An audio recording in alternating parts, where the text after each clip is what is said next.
It's been more than 5 months since vacuum trucks first started showing up at this Irving gas station in Woodstock.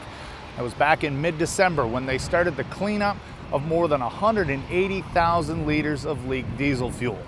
New details and a right to information request seem to indicate that Irving Oil Limited only became aware that its fuel numbers were off after the leak was discovered.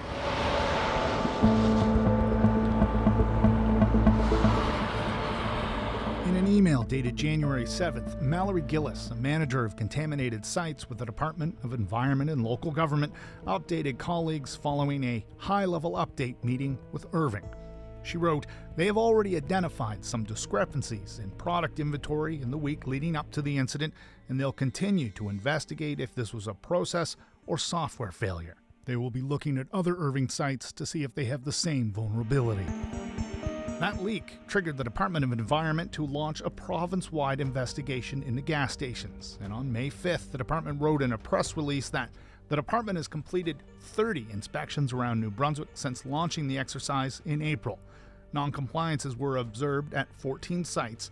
These findings prompted enforcement actions by the department, including issuance of tickets and compliance plans. The next phase of inspections is expected to begin shortly. The province has since updated that number from 14 to 15 stations found to be non-compliant.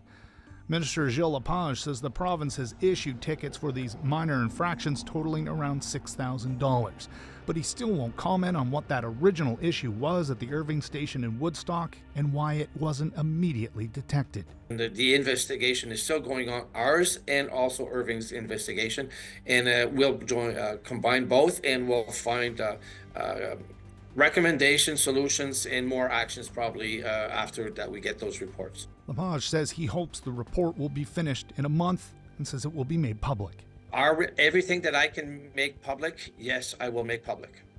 Also included in those RTI documents are communications between highway officials who were caught off guard by cleanup efforts taking place during the winter. In February, emails from the Department of Transportation Manager Kyle Wright show confusion, writing, "The cleanup at Beardsley Road has extended onto New Brunswick Highway Corporation property. We have not been notified by anybody." A response from the contractor responsible for maintaining that section of road reads, "It seems like the contractor for the cleanup at the Irving at Beardsley Road is now excavating within highway right-of-way. Are you aware?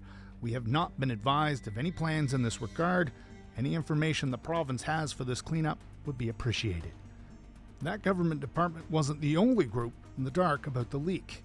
After CBC News published that the spill was at least 100,000 liters of diesel fuel, several organizations contacted the Department of Environment concerned about contamination.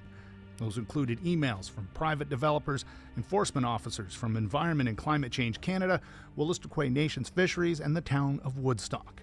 But when pushed on the lack of transparency, Lepage says his department is doing what it can.